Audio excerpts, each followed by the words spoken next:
Hey everyone, and welcome to This Explainer. Today, we are taking a dramatic, highly focused deep dive into what might honestly be the most fascinatingly brief piece of source material we have ever covered. We are talking about the absolute genesis of creation in the digital age, the blank canvas, the blinking cursor. Today, we're exploring the very anatomy of a blank slate. But before we reveal the actual source, I want you to think about endings and beginnings for a second. What happens when we reach the end of the text before we've even begun? It's a total paradox, right? Yet it's a paradox that digital minimalists, programmers, and, writers face every single day when they sit down and stare at a glowing screen. Okay, let's dive into this. Here is the entirety of our source material. It reads quite simply, excerpts from New Note, New Note. Just let that stark avant-garde minimalism wash over you for a second. In a world of endless scrolling, infinite feeds, and just massive walls of text everywhere, there is something incredibly powerful about an entirely empty document formally introducing itself. It's almost aggressively quiet. All right, section 1, the paradox of excerpts, a micro to macro breakdown. So think about the standard definition of an excerpt, a short extract from a film, broadcast, or piece of music or writing. Notice the inherent, almost playful tension here? Our source text boldly claims to be an extract from something larger, excerpts from New Note. But where is the rest of it? It's basically presenting a fragment of a whole that seemingly doesn't even exist yet. It's literally like dropping a trailer for a movie that hasn't even been written. Which leads us to a pretty fascinating philosophical puzzle. How do you excerpt a blank page? Just think about the physical impossibility of extracting a piece of nothingness from a newly born, completely empty note. By pulling an excerpt from it, you're essentially trying to capture the essence of a void. It completely challenges our understanding of how we categorize and save information. Are we saving the digital space itself, or just the potential of what might eventually fill it?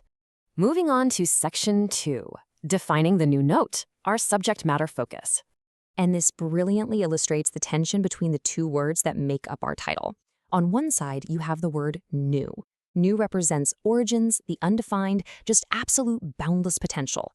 It's that thrill of the unknown. But on the other side, we have note. And a note is a concrete record. It has structure, right? It's a captured memory or a specific locked down thought. So when you smash them together into New Note, you are basically witnessing the exact microsecond before infinite potential collapses into a singular concrete reality. Which brings us to section 3, the 5 hash marks, the formatting sequence. Now, what's really interesting about this is the specific presence of these 5 distinct symbols sitting silently right before the text. Look at them. 1, 2, 3, 4, 5. 5 hash marks. In plain text, they kind of just look like a little fence, right? A visual barrier before the words actually begin. But in the architecture of digital writing, they carry immense, highly specific weight. I really want to emphasize the number 5 with absolute literalism here. Why not 1? Why not 3? Well, in Markdown formatting language, which by the way is the structural skeleton behind almost all the digital notes, blogs, and web pages you read today, these 5 hash marks serve a highly specific structural purpose. They aren't just decorative little flourishes, they are coded commands. Here's exactly how Markdown headings work.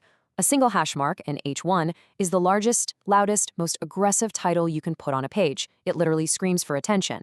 But as you add more hash marks, the text cascades down, getting progressively smaller and smaller, until you hit H5, which is incredibly small, subtle, and quiet.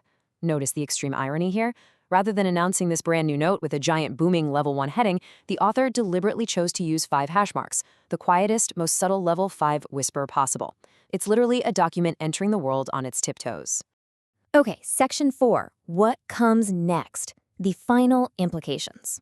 So, the crucial point is new note. Just let that solitary phrase hang there for a second. You see, this isn't just some quirky piece of minimalist text we've been analyzing. It represents the ultimate blank canvas that every single digital minimalist, every student, every professional, and every writer out there must inevitably face. Every time you open an app to jot down a grocery list or a life-changing business idea, or maybe the very first sentence of a novel, you are greeted by this exact same silent, whispering promise. It is the void, just waiting patiently for your voice. Which leads us with the ultimate question as we wrap up this explainer. What will you write in your own new note? The formatting is set, the canvas is utterly blank, the potential is absolutely limitless. Thank you so much for joining me on this incredibly focused journey through a few seemingly simple words. I challenge you to take this perspective, go open a new note of your own today, and fill that blank space with something truly extraordinary.